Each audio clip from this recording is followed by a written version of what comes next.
बिस्मिल्लाहिर्रहमानिर्रहीम। अस्सलाम वालेकुम। आपका दोस्त सलमान हैदर। दुआ है परवरदिगार से कि उसने आपको और आपके अहले खाना को अपनी हिफ्ज़ अमान में रखा हुआ। इस्टेब्लिशमेंट का बाज़ाब्ता राब्ता हुआ जी पाकिस्तान तहरीक के हिसाब से। उसकी तस्दीक जो है वो एक सीनियर तरीन सहाफ़ी ने की है। उसकी तफसीलात डेफिनेटली मैंने आपको बताना है। एक आस्पेक्ट तो मैं आपको कल बता चुका हूँ कि कहा तो यही जाता है कि साइफर की तहकीकात के सिलसिले में FIA की जो टीम है वो इमरान खान साहब से पूछने के लिए अटक जेल के अंदर गई है। फिर मैंने बोला था कि वो किसी यूनिफॉर्म में नहीं होते, ठीक है। इसी तरह जिस तरह शाह महमूद कुरैशी साहब ने कहा कि मुझे डिटेन करके दुनिया का हर सवाल करते हैं सिवाय साइफर के हवाले से, हर सवाल मेरे साथ किया जाता है। तो कहीं ना कहीं कुछ है। और अब ये जो तस्दीक हुई है इसने मज़ीद मोहर सबत किए। साफ़ी ऐसे हैं, वो उनको ख़बरें कहाँ से मिलती हैं ये सब जानते हैं। अभी आगे मैं तफसील में उसका नाम उनका आपके सामने पेश भी करूँगा। उमर अता बंदियाल साहब के हवाले से सोशल मीडिया पर खबरें चला रही कि जी उनके इंटरवीन करने की वजह से इमरान खान साहब की मुश्किल ख़त्म नहीं हो रही, जिसकी बिना पर जस्टिस आमिर फ़ारूक साहब ने इसको अपनी अना का मसला बना लिया और गैर ज़रूरी चीज़ें थी। लेकिन माजी में कैप्टन सफदर को भी इसी तरीके से ज़मानत मिली थी और उनका केस मुअत्तल हुआ था।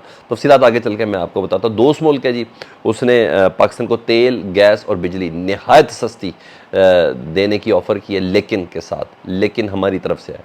उसकी डिटेल भी आपको बतानी है। तो इंफॉर्मेटिव वीडियो है, तो इसको मुकम्मल ज़रूर देखिएगा। सबसे पहले मैं ज़रा इस वक्त ज़रा मुल्की हालात और दोस्त मुल्क की बात करूँ जिन्होंने ऑफ़र दी है।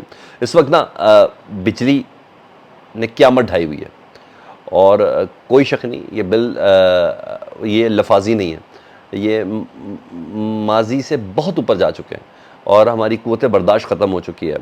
और लोगों की तनख्वाहों से, सिर्फ तनख्वाहों से बिजली कीमत में 3-3 गुना ज़्यादा बिल आ चुके हैं। यानी तनख्वाहें अगर 100 रुपये तो 300-300 रुपये बिल आ चुके हैं। और अभी बच्चे पालना, घर चलाना, ग्रॉसरी करना अभी वो बड़ी दूर की बात है। अच्छा, और इवन जिन्होंने सोलर लगाया हुआ है और उनसे मुतल्लिक भी है कि उनका यूनिट की कंजप्शन के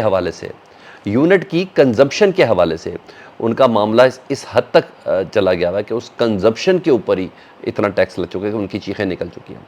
और मज़ीद आपको बताता हूँ, और झोलियाँ उठा उठा के इनको मैं बददुआएं तो नहीं कहता, दुआएं दे रहे होंगे लोग। और विजुअल्स हैं इतने हैं, मैं आपके पास क्या चलाऊँ कि एक मज़ीद पैनिक में इजाफा होगा। बूढ़े अफराद एड़ियाँ रगड़ रगड़ के इनको बददुआएं दे रहे हैं कि ये किया क्या है इन्होंने। और जिसको जो मुहरक़ात हैं उन सबको इंशाअल्लाह ताला ये सारी बददुआएं ज़रूर लगेंगी जिन्होंने इस मुल्क को इस नहज तक पहुँचाया। तो IMF का बेसिकली प्रोग्राम भी ऐसा है।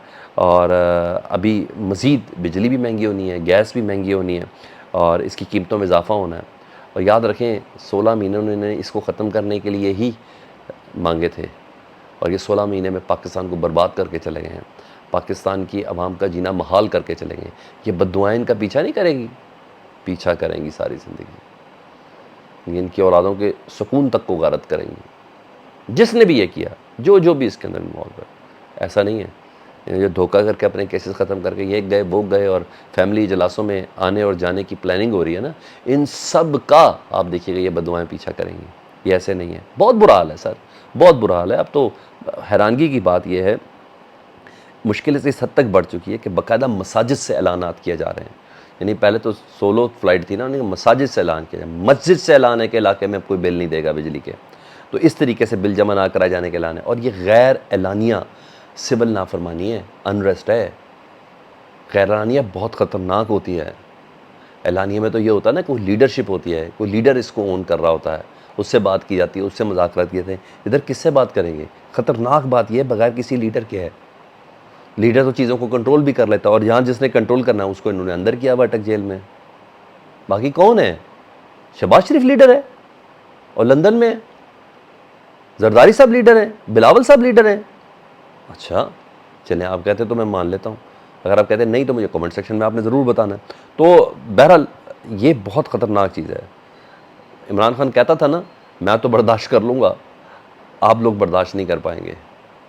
मेरा ख्याल है इससे बड़ा मौका क्या है इस बात को समझने के लिए। बाकी अब हम लोगों की बर्दाश्त से बाहर चला गया और लीडर कंट्रोल कर लेता था। अच्छा, अब क्या है ख़बर? अब ईरान ने बाकायदा पाकिस्तान को एक बार फिर ऑफ़र की है, ईरान के सफ़ीर ने ऑफ़र की है कि पाकिस्तान को सस्ती गैस, सस्ती बिजली और तेल देने के लिए तैयार है। अच्छा, पहले भी पाकिस्तान में तेल स्मगल होकर आ ही रहा है ईरान का, मगर हमने नहीं लेना ईरान से।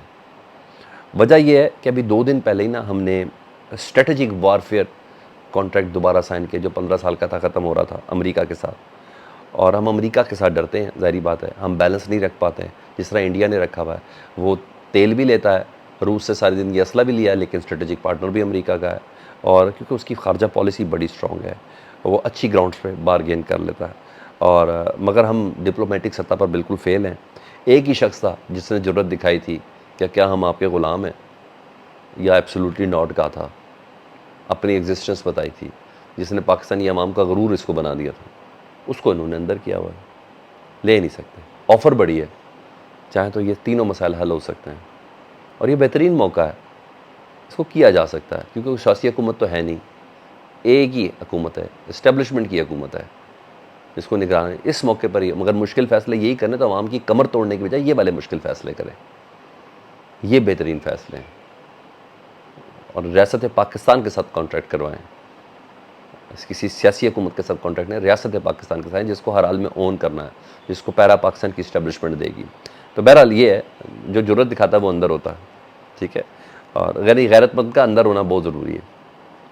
اچھا، دوسرا میں نے عمران خان صاحب سے متعلق جانا تھا کہ یہ خبریں چل رہی ہیں، کہا جا رہا ہے، میں اس کو نہیں مانتا، بہرحال کہا جا رہا ہے کہ جسٹس عامر فاروق جان بوجھ کر اس معاملے کو لٹکا رہے ہیں، اس کا تو مجھے پتا ہے، اور بغیر نوٹس کے ضمانت ہو سکتی تھی، اور کیپٹن صفدر کی باری بھی کیس میں ایسے ہی ہوا تھا، ان کو بھی ایسی ضمانت ملی تھی، اور یہ کہا جا رہا ہے کہ اسلام آباد کی محکمہ ہے کہ justice Umar Ata Bandial, chief justice supreme court, وہ جب سے اس معاملے کے اندر شامل ہوئے اور انہوں نے اس کی سماعت کر کے باقاعدہ بتایا کہ کیس کے اندر یہی حکم ہے، اسلام آباد ہائی کورٹ کی بات نہیں مانی ٹرائل کورٹ نے، اور یہ سب ہے نا، تو اس کے بعد جسٹس عامر فاروق صاحب فیصلہ کر لیں گے ایک دن میں، تو اس کے بعد جسٹس عامر فاروق صاحب نے اس کو اپنا انا کا مسئلہ بنایا اور اس سماعت کو طویل کیا ہے، حالانکہ اس سماعت میں دلائل بھی ریکوائرڈ نہیں ہے، سزا معطل ہوتی ہے، بعد میں دلائل شلائل بھی ہو جاتے ہیں، مگر یہ کہا جا رہا ہے، تو میں نے کہا میں یہ بھی آپ کو بتا دوں، میرا نہیں ماننا، مجھے تھوڑا کمنٹ سیکشن میں گائیڈ کر دیں اگر آپ کو ایسا لگتا ہے۔ دوسرا، سینئر صحافی انصار عباسی صاحب، انہوں نے یہ دعویٰ کیا ہے، ان کی خبریں بڑی اندر کی ہوتی ہیں اور ان کو خبریں فیڈ کون کرتا ہے یہ بھی سب جانتے ہیں، وہ کہتے ہیں کہ سیاسی اور معاشی استحکام بہتر بنانے کے لیے پاکستان تحریک انصاف کی دوسرے درجے کی قیادت، اچھا پہلے درجے کی قیادت ہے عمران خان صاحب، وہ اندر ہیں، وائس چیئرمین شاہ محمود قریشی وہ اندر ہیں، صدر پرویز الہی وہ اندر ہیں، تو دوسرے اسد عمر وہ سائڈ پہ ہیں، تو دوسرے درجے کی قیادت وہ اسٹیبلشمنٹ سے تعلقات کو بحال رکھنے کے لیے کرنے کے لیے رابطے میں ہے۔ انصار عباسی کا مزید کہنا تھا کہ باقاعدہ رستہ تلاش کیا جا رہا ہے تاکہ پارٹی کو اسٹیبلشمنٹ کے ساتھ تصادم کی صورتحال سے نکالا جائے۔ پارٹی میں اس بات پر بحث ہے کہ تناؤ سے کسی قسم کا کوئی فائدہ نہیں ہے، اور یہ بھی کہہ رہے ہیں انصار عباسی صاحب کہ اگر معاملات درست ہو گئے تو عمران خان اسٹیبلشمنٹ اور فوجی جرنیلوں کے حوالے سے اپنے موقف میں نرمی رکھیں گے، یعنی مسالت کی طرف قدم ہوگا، اور یہ مسالت کی طرف قدم ہوگا، اور انہوں نے بتایا کہ میری صدارت عباسی وغیرہ سے بھی کچھ بات چیت ہوئی ہے، یہ ہے۔ اچھا، ان حالات میں جو دوسرا فریق ہے اسٹیبلشمنٹ، میرا خیال ہے ان کی بھی یہ ضرورت ہے، پی ٹی آئی کی تو ضرورت ہے ہی ہے، کیونکہ ملک اب متحمل نہیں ہو سکتا، اس سے زیادہ کتنا کھینچ لینا ہے، اس سے زیادہ کتنی گرفتاریاں کر لینی ہیں، اس سے زیادہ ایک پارٹی کو کچلنے کے لیے ملک کو کتنا تخت مشق بنا لینا ہے۔ دوسری طرف بھی تو پاکستانی ہے نا، ان کے دل میں بھی تو کچھ ہوگا۔ مجھے ایسا لگتا ہے کہ اسٹیبلشمنٹ کی بھی یہ ضرورت ہے کہ بس بہت ہو گیا، ان تمام حالات سے نبٹنے کے لیے لیڈرشپ کا ملک کے اندر ہونا اور آزاد ہونا بہت ضروری ہے، اور ویسے بھی برف پگھلنے میں وقت نہیں لگتا۔ نواز شریف صاحب کی باری میں برف پگھلنے میں وقت لگا کہ برف جمی نہیں تھی، یہ آپ نے مجھے کمنٹ سیکشن میں بتانا ہے۔ فیڈ بیک سے متعلق ضرور آگاہ کیجیے گا، اپنا بہت زیادہ خیال رکھیں، چینل دیکھیں تو چینل سبسکرائب کر دیں۔ اللہم صلی علی محمد و آل محمد۔